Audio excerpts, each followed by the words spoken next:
Hello, everyone. Good afternoon, good morning, good evening, wherever you're listening from. This is the very first edition in a new series, which we get the opposition preview into the games that are coming up. And of course, we kick off our season on Saturday at home to Watford. So today, joining us, we have very, very fortunate to have three members of the Do Not Scratch Your Eyes podcast. I'll introduce them individually, but thank you coming on, gents. So first of all, welcome, Justin. How you doing, mate? All good, mate. All good. Good to be here. Oh, thanks for coming on, mate. Thank you. And we also have Pete. How you doing, Pete? Fine, thanks. Our great pleasure to be here. Lovely stuff. Love it, mate. And finally, Carlos. How you doing, mate? Thank you, mate. Thank you for saving the best till last. I appreciate it. Great to be here. I think that's just a sign of what's to come, isn't it, gents? So, so we meet again, gents, on Saturday at the Den. It hasn't really been a happy hunting ground for you. I think we spoke on another show, your show, which we'll certainly put links to, that you haven't won at the Den for, was it since 2015, I believe? Yep, so it's not been a happy hunting ground, and a certain Mr. Bradshaw has certainly liked playing you over the years.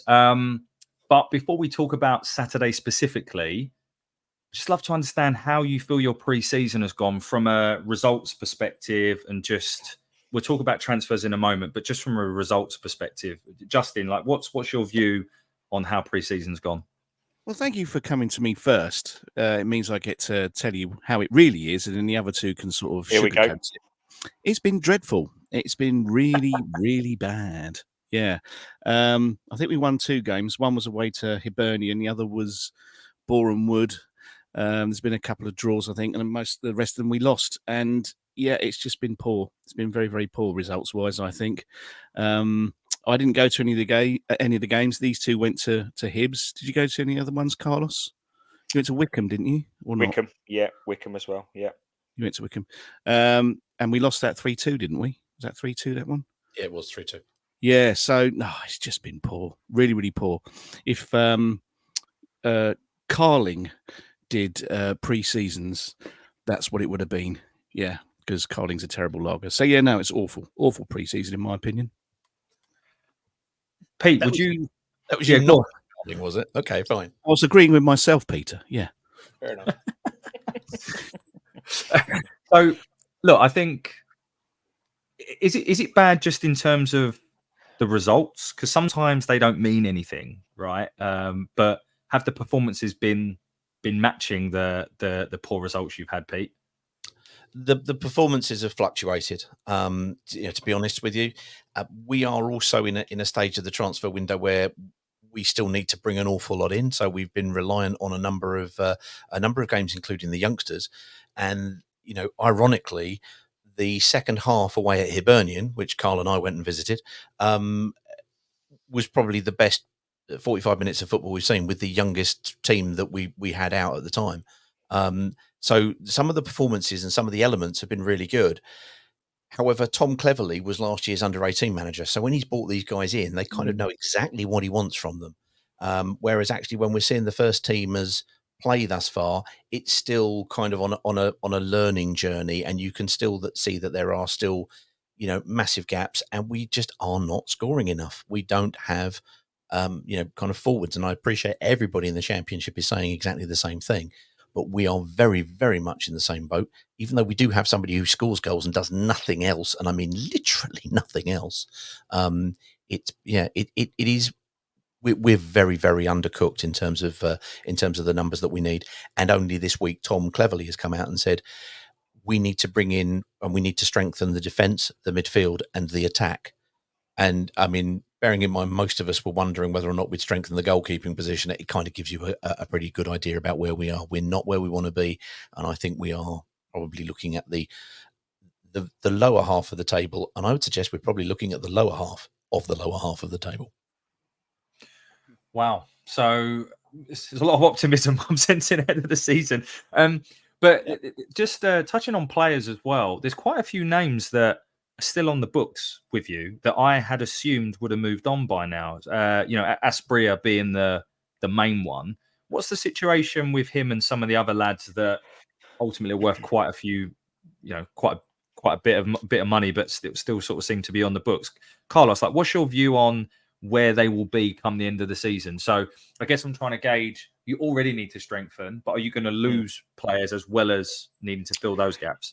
Yeah, I mean, outside of the football area is the financial problems that Watford currently have. We've got an owner that's very disinterested in the club, so much so that he spent most of pre-season at his other football club, or his father's football club, Udinese, who have spent, I think today was about 21, 22 million on player transfers.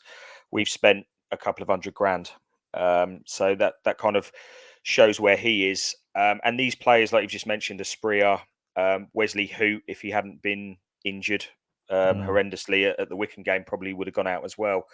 But Asprilla, for me, will not be a Watford player this season. There's a couple of sides he's linked to. Is it Rennes in France? It's Stade Rennes in France. Porto are also interested, and he's whilst he's on the books, he's not been with us for pre-season at all. There is no way he's going to be there.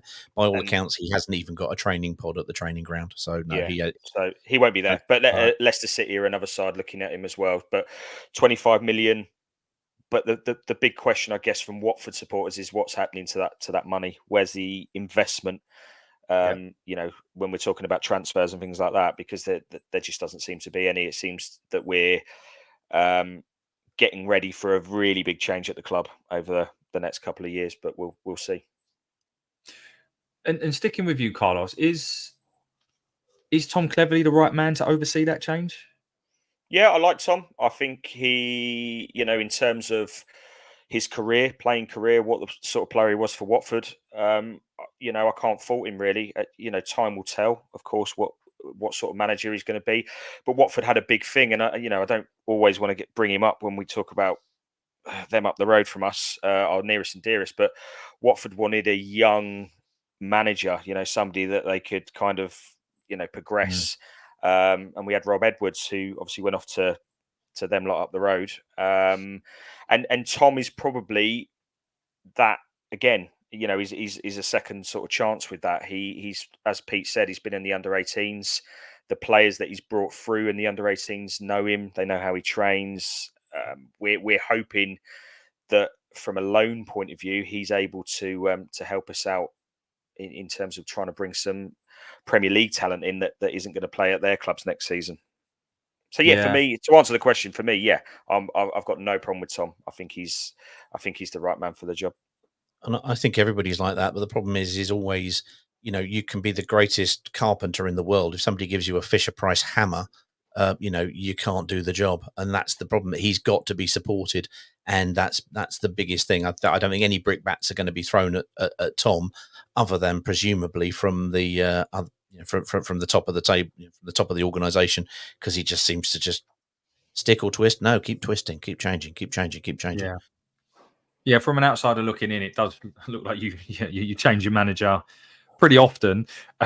The other thing you touched on there, Carlos, as well, is the fact that, I mean, you've already sold Kone, right? And you got a pretty healthy fee for him. And when I looked at your incomings, you signed Jonathan Bond on a free. You've got a couple of players on loan, including a left back, I think, from Troyes in France. You've signed a young striker from Celtic B team, although I think he's quite highly rated. And then, of course, you brought back a Sissoko. You brought him back as well. Like, Pete, how would you gauge your, money, what you spent aside? Like, how would you gauge your transfer activity so far? Sissoko is tainted because he was with us previously for a season. He's the main reason why Justin is currently trying to cover his eyes, I think. We are associated to a certain agent, a gentleman called Moji Bayat, who is, I would suggest, less than reputable, and the legal authorities in Belgium would tend to agree, and indeed Northern France. He's under investigation as part of Operation Zero, which is to cover match fixing, fraud, money laundering, you name it. And yet he seems to be a fixed position at Watford.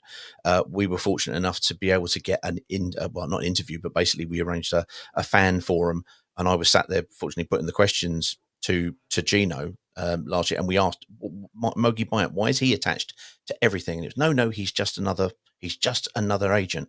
He was just another agent who was sat between Scott Duxbury, our chairman and CEO, and our owner, at at the Den last year when we played you guys. He is not just owner. He seems to be basically the de facto technical director. Anything goes through him. Tom turned around and said, when I came back to the club, the one person I really wanted was Musa Sissoko. Yeah, he was the best of a bad bunch when he was here, but that's really damning with faint praise. And I doubt very much if Tom Cleverley is being really genuine there, because if anybody gives you, turns around and says the really what I want is a 35-year-old who just happens to be, one of the players of Moji Bayat, it's very suspicious. Rocco Vata looks a lot of fun. Yes, he came in from Celtic B, who play in the Lowlands League, which is the fifth tier of Scottish football. But he looks very, very good. He's got an ability to kind of beat a player, but whereas you would think of him as a kind of he's going to do something and produce a cross, he doesn't. He goes to guns. He really does go to guns. So we're playing a kind of a 3-4-2-1 kind of thing, and he plays in that second row of attack. And what he tends to do is kind of shift the ball and then get his shot away. Jonathan Bond, some people have had it up in arms. He's a reserve team goalkeeper, providing he's British and doesn't knock into the non-homegrown quota that we've got. Fine. We've desperately needed a left back, and we've gone and bought in Yasser.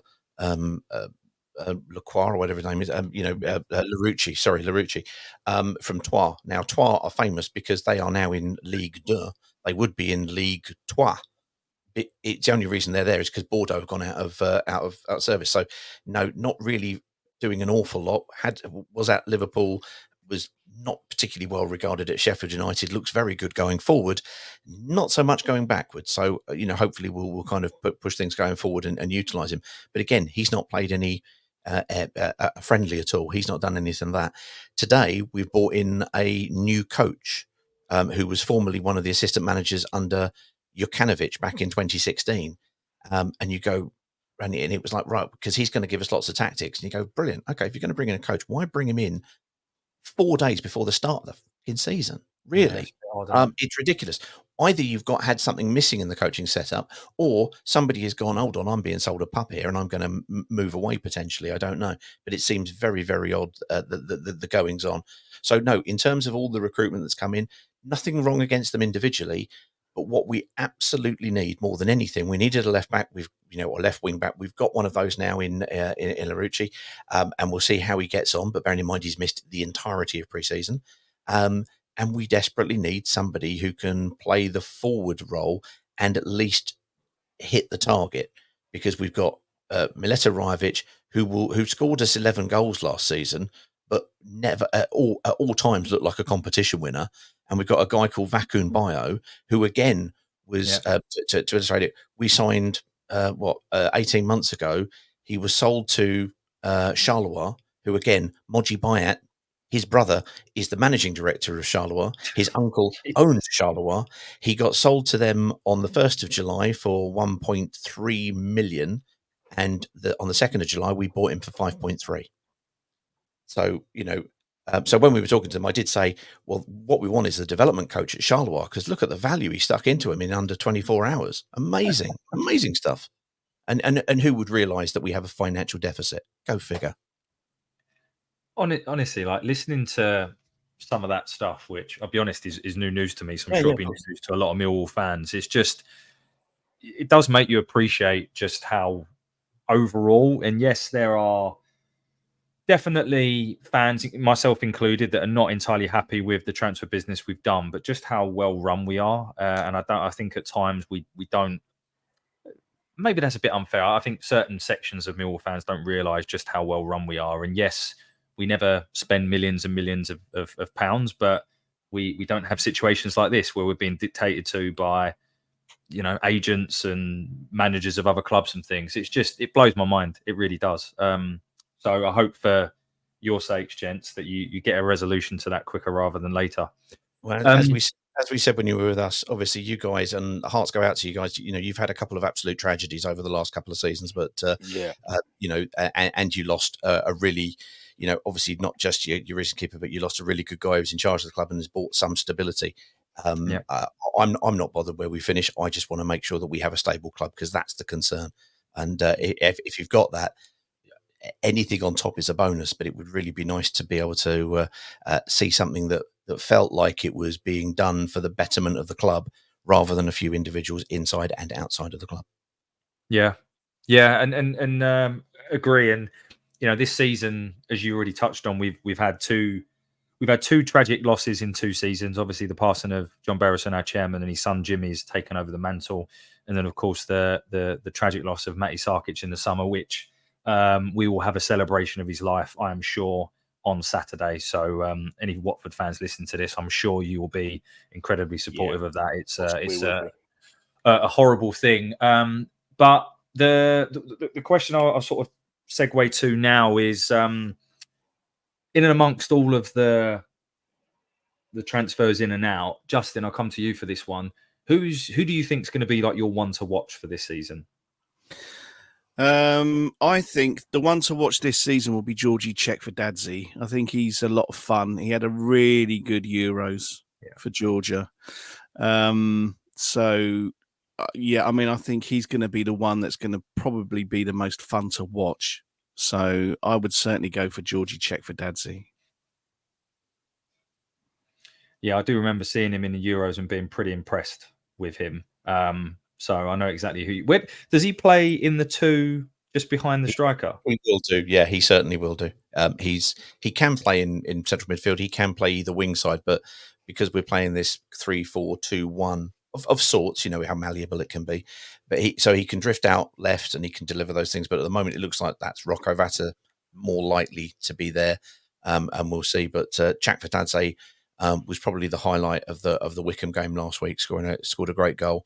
But we hadn't seen much of him because of the World Cup, and he's come in late. But he seems to be good for it. And he's a lot of fun if you get him on the ball. So no, I think he's a good one. Rocco Vata would probably be the other person I would suggest who might be, because he's in the same position. It probably isn't going to be 2 of the forwards, because they'll be in charge of actually trying to pass it to those 2. And oh crikey, watch! It's like watching the Chuckle Brothers reborn. Honestly, the front 2 when they're on, it's to me, to you, it's awful. So maybe that's a good segue to my next question, Carlos, which is, we talked about the need to fill a lot of gaps, but what would you say is your biggest gap at the minute, and what sort of player do you think you would like to see come in that gap? Yeah, well, probably similar to you guys in terms of somebody who can hold the ball up front and score the odd goal. Just somebody that's got a bit of movement. And I know he's already out and about now, but a Kiefer Moore type player, just somebody that's a bit of a threat. Rajovic, who we've had for this will be his 2nd season now, he's just never really done it. You look at him and you can see, you can see the effort in terms of he wants to do things. But I wonder about his technical ability. We sat on a podcast with Troy Deeney, and Troy Deeney rated him, and he said he's going to come good. I could be proven wrong this season. I hope I am, but I don't hold out much hope for Mr. Rajovic. He said he knows where to be. He can do the hardest thing, which is scoring double figures in the Championship. The rest can be worked on. But if it has been worked on, it does. Bearing in mind, I decided I was going to watch the whole of the second half against Hibs. I was going to watch him. I got 2 minutes in, and the rage took me, and I kind of started watching the younger kids instead. It was much better. They got us back in, and we won that game 3-2 in the second half, being 2-2 from the first, and he had absolutely nothing to do with it. So you need a centre forward. We need a centre forward, and we spoke on your show about how the summer transfer business for us started off pretty well. I think we're all very happy as Millwall fans, but then we just never built on that. And with a squad that's paper thin at times, you need to add depth to it. And our first 11's not bad, but I think that we haven't added the chances that we created were so low last season. I said to you off air, we were 22nd in terms of chances created, which just isn't good enough.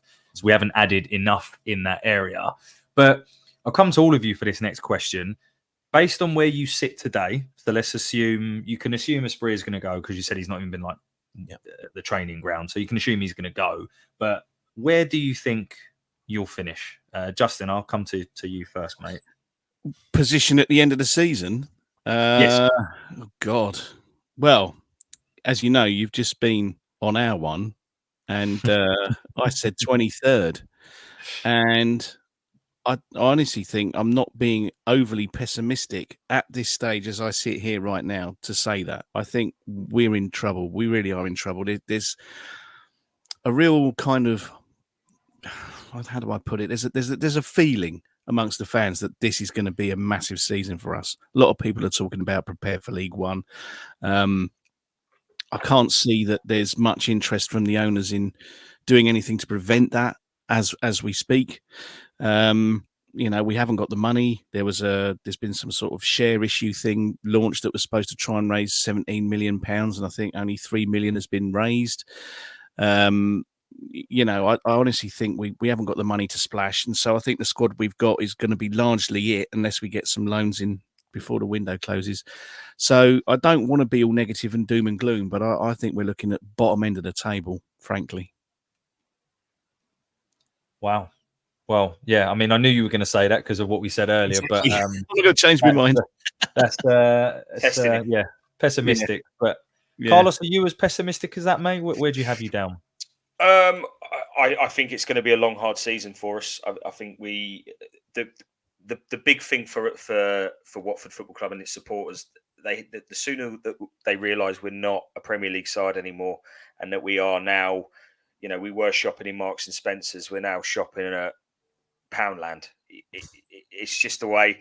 It's just the way that it is, and we're going to have to rely on loans. That's a big thing for us this season. I think that really, for me, will play a part in where we're going to finish if we're able to bring these players in, or have a plan B to bring somebody in.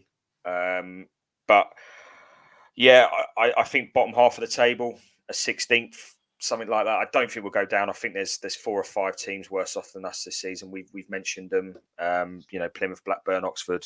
I think they could be in trouble this season as well. But our biggest fear, and Pete touched on it, is that we actually have a club. At the end, I think things are really that bad in terms of the finances at Watford because of the owner and where that is, and that's the biggest concern, not where we finish. And that's as pessimistic as I can be for this season. Wow. I mean, as I said earlier, I do feel for you because that's just the fault of Millwall not existing is. Oh no, you do. Do you know what? But the problem is, you feel for us, but there's also going to be a load of football supporters and a load of fans that go, "I told you so.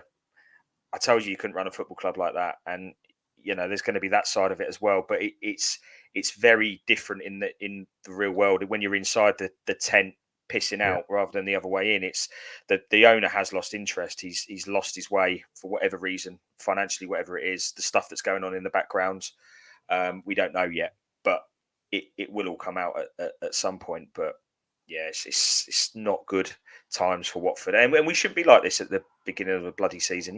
I'm going to Millwall on Saturday. I'm buzzing for that. Of course I am, but long term, we just don't know, and that's not a nice place to be. No, Pete, we've had a 16th and a 23rd. Where's your head going? Go on, Pete. Go promotion. Yeah, and Europe. Here is the hope. The hope is, first of all, that Tom Cleverley is very highly regarded in the game. And whilst other people will look at Watford and go, well, maybe we're not going to, we wouldn't trust you, they might trust Tom. They might not trust us to keep Tom for very long, because that's it. So the hope is that his the goodwill to him will get him some X factor loans, if you will, at that sharp end. But let's be honest. If you could get Kiefer Moore, extract his DNA and stick him in a grow bag, we'd all make a fortune selling to because Kiefer Moore would be what almost everybody's wish list is in the Championship. I think, to be honest with you. We went through this question on our Patreon group, and I did say I really struggle to see 3 teams that we are decidedly better than. I'm not saying we're not. I'm not saying they're not worse than, but we've still got that little bit of investment, and we have not invested at all at the moment. And we do have an owner who is our owner is basically the son of the owner at Udinese, Gianpaolo. But if you followed Serie A last year, they stayed up with a last goal in the last 5 minutes. It all came down to a kind of crunch. Ironically scored by Keenan Davis, who was formerly with us on loan. Oh yeah, He got got sold. you. Oh yeah, Justin, what do you think? Okay. Terrible, absolutely terrible. I'd have taken him. Please do. Yeah, we differ with this. I think there is a good player in there if he can be fit. He was never fit with us because we never got him in pre-season to be able to get him through there. And here we are 3 days before it. And what's he done? He's been out in Udinese. They've been buying additional players, and then we'll kind of have things kind of thrown us at us piecemeal. So I hope that we would get enough to be able to kind of push out. The other hope is that, and I think this extends to you guys as well, nobody quite knows what everybody is going to be in the championship yet, and It's nobody, such an open league, isn't it? nobody to date has spent more than £5 million. So okay, Middlesbrough I think are going to bust through that because one of the players we were interested in was Micah Hamilton from Man City on loan. But I think what we're seeing within the Premier League's relationship with the Championship now is that because of FFP or PSR or whatever the FA want to bloody call it these days, nowadays what the Premier League teams are doing is saying, no, we're not going to loan you our better talent. You can buy them for like Jaden Philogene at Hull last year. You can buy him for 9 million. We'll buy him back in a year for 15 million if he's any good. We also want a 25% sell-on clause, and then we'll kind of put him to you. So in that particular instance, he pulled up trees for periods at Hull, and then they bought him back with the 25% sell-on fee, bringing it down to about 11 million. So basically, they paid 3 million out, less his wages, to see whether or not he developed all right. He did well, so they bought him back. And if he does well enough, they'll flog him on somewhere else, presumably, or utilise him in the team. What that means to teams like Watford and maybe Millwall, I don't know what your situation is, but there was no way that we were going to get Micah Hamilton because there's no way we can put 6 or 7 or 8 million down. We are absolute brass farthings because the money is all owed back to the owner, who's not putting anything more in. It's like a mini version of the Glazers thing in terms of leveraging it all against the club, which is unfortunate. So we should be hopefully clearing all of our external debt, but we've got an owner who valued for this share issue that was talking about there. They put up 10% of the club for sale for £17.5 million. So they valued Watford at £175 million, which is like, are you crazy? Not absolute nonsense. Yeah, So what's now happening, which a lot of the naysayers are saying, is we're seeing these, the last elements of these good players being sold, and it'll bring the asset value of the club down, and hopefully it'll mean that either they can attract an investor or somebody else from, or an outright buyer, ideally, I think, because we feel like, because of what happened with Udinese last year, looks like the focus is on making sure, the blood is returning to protect the vital organs in northeastern Italy at the moment, and we are very, very much secondary to everything until they do that. But hey, there's always hope. And anyway, it's the Championship. It's bonkers and it's fun. So what the hell? We'll take it. Yeah, Pete, I agree. My view of the Championship is every single season we say it's stronger. This year we say it's stronger. I think this is the first year in a few years where I wouldn't say it's any weaker. I wouldn't say it's stronger. I think it's kind of a level playing field. I think the 3 teams that went up are significantly better, in my opinion, than the ones that have come down. So I think it's going to be really interesting. I think other than 3 or 4 that we've spoken about on your show, I think it could be anyone. I really do. I don't think there's many teams that stand out. So that's what makes the Championship, and that's what makes everything, exciting. I want to ask you what you think of Millwall's transfer business, where you think we'll finish from an outsider's perspective. I'd say I speak on behalf of majority of Millwall fans, as I alluded to earlier, that we were pretty happy when the ball started rolling on the transfer side with signing League Two top goal scorer, the best goalkeeper in League One, Japhet Tanganga, who was a revelation for us towards the back end of last season. But then that was it.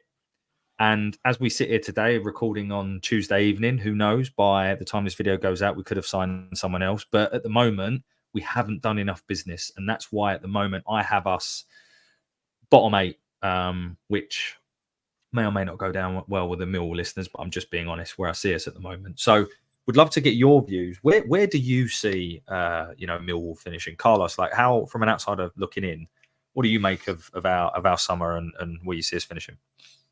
I think you've had a really tough summer off the pitch.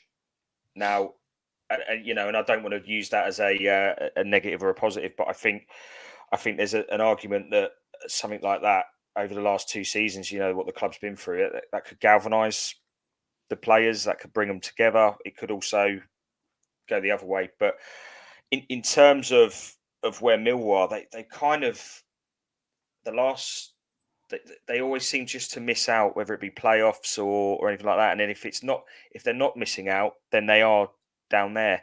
So it's a really interesting one for Millwall this season. And I think your home form is key, as it has been. I think the Den's a tough place to go, and if you can keep that strong, to be fair, I fancy you as a bit of a mid-table side. Maybe one to watch, but like you say, you probably need to add 2 or 3 players to really be able to push on for any further than that. But I'll give you mid-table. I would take that. Justin, what's your view? I'm going to go a little bit quicker than that. I'm just going to say you're going to end up higher than us this season. So if we're bottom, we could still go down. Yeah. Potentially, yes. Yeah. No. I think you'll end up higher in the table than us. That's it. Okay. You can see why Justin is head of optimism at Do Not Scratch Your Eyes, can't you? Yeah. He's very good at it. Pete? I think I agree. I thought Macaulay Langstaff was one of the players that we were looking at, and when he went to you guys, a fair few people whose opinion I respect were spitting chips. And he wasn't just top scorer in League Two; he was also in the Vanarama the season before, which actually is, in some ways, it's stronger than League Two. To be quite frank, there's just a bottleneck going between them. So yeah, I think he would be. I think he'll score goals, full stop, for you, and I think he'll do very well. Your issue is about who's gonna load the gun for him to fire it. I think I can never get is it Zane or Zian Fleming? Zian Fleming, yeah. Fleming. I like the look of a lot. He's the player who Rocco Vata sort of reminds me a little bit of, but he goes to guns more than kind of threaded passes through for somebody else and running and moving. So it's kind of it'll be interesting. The question is where your threat from wide areas comes. In terms of that, I thought Tanganga, I think is an exceptional permanent acquisition. I mean, you only have to go back 2-3 years, and he was talking about an AC Milan move. He was pulling up trees in the Spurs, pushing an England call up at one point, wasn't he? Yeah, but as we know, I mean, Watford are past masters at taking people who've been battered and bruised at Arsenal or Tottenham and putting an arm around them, and suddenly them playing really, really well. See Etienne Capoue for details. And I think he could be one of those who kind of goes to a club where he's appreciated for what he does do, rather than just feeling like he's in the chorus line on occasions. He's too good really to be a backup. And no, so I think that what you have done is good. I think it's what you haven't done that needs addressing, as with all of us, except that the stuff that we've done is I think a little bit more iffy than what you've managed to date. So we will see. Yeah, I think that's a fair assessment. I think a couple of players from our side to watch would be, I mean, you've named a few of them there, but I think Tanganga, there's no way the club didn't say to him, look, come here, have a good season or two, and you'll be back in the Premier League or back in Italy. So that would have been part of the dream. So that works in both of our favours. Zian Fleming had a fantastic debut season, but fell off a little bit last year. If we can get him fit and firing, that'll be fantastic.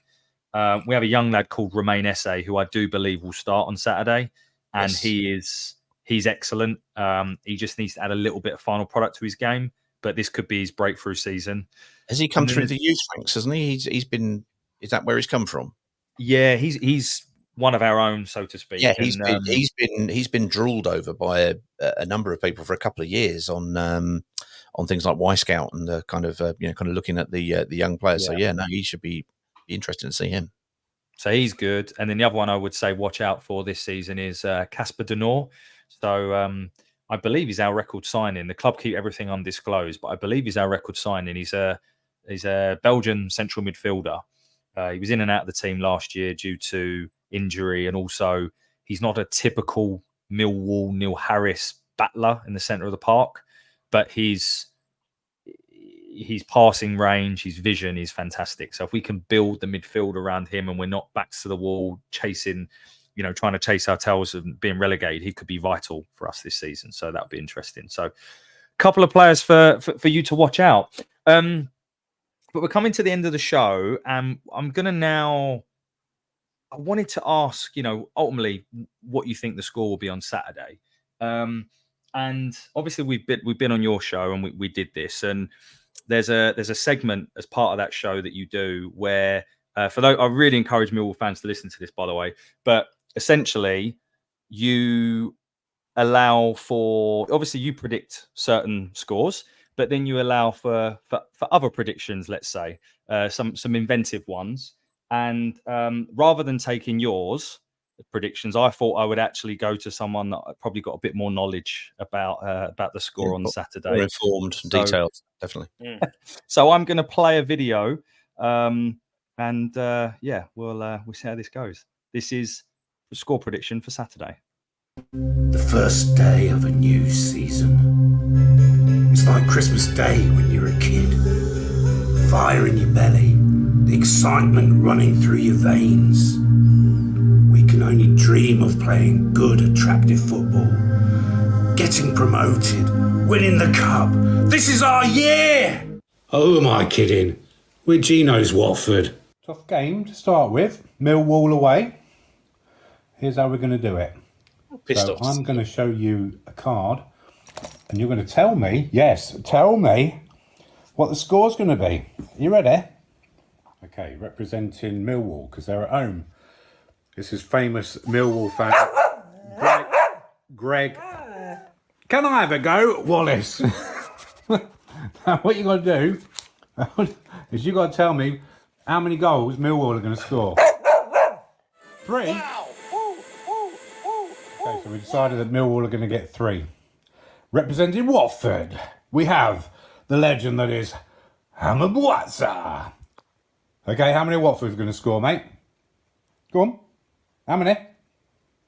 Is that a nil? So you have decided that we are having an opening day defeat at Millwall, and it's going to be Millwall 3, Watford 0.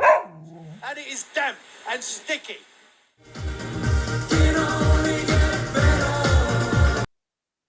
My favourite part of that is the damp and sticky. So, obviously, a more informed opinion than any of yours suggests that we're going to win the game 3-0, which I think we would all take.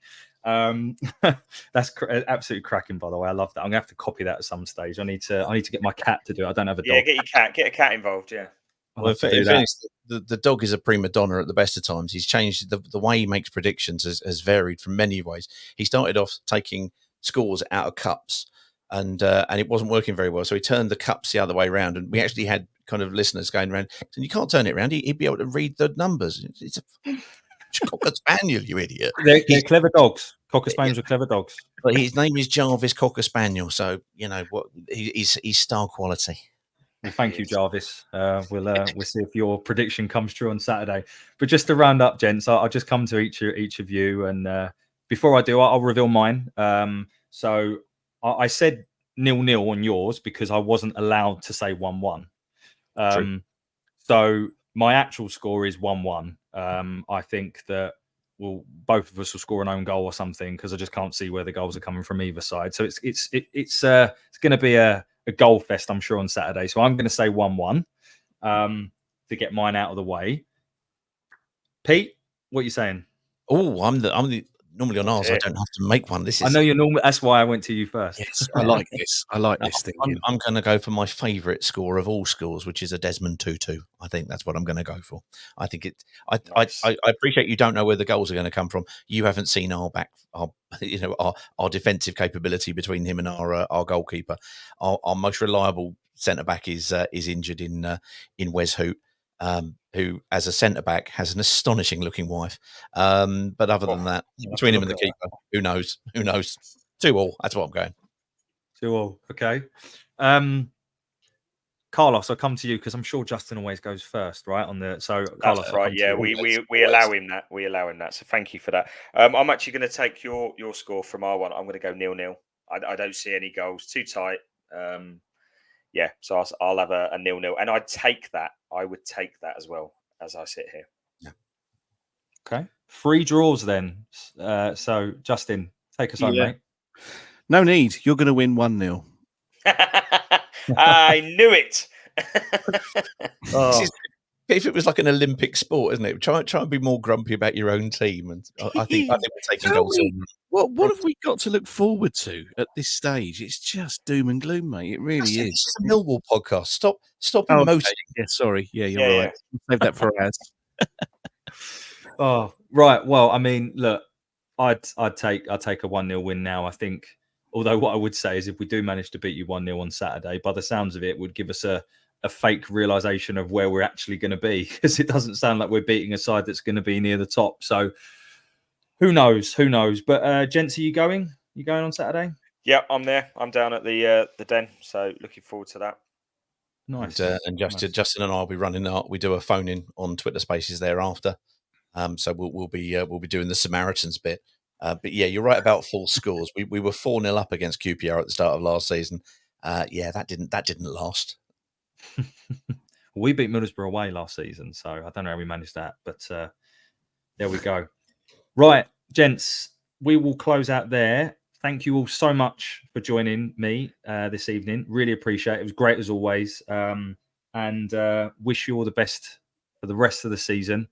I'm sure we will speak soon. And for those listening, please do. We'll put it in the link. Check out these guys' podcast. Do not scratch your eyes. We will put the link in because it'd be interesting to hear your post-match thoughts after Saturday. Absolutely. Thanks for having us. Cheers, Chris. Cheers, Thanks, guys. Have a good season. Thanks a lot. Bye for now.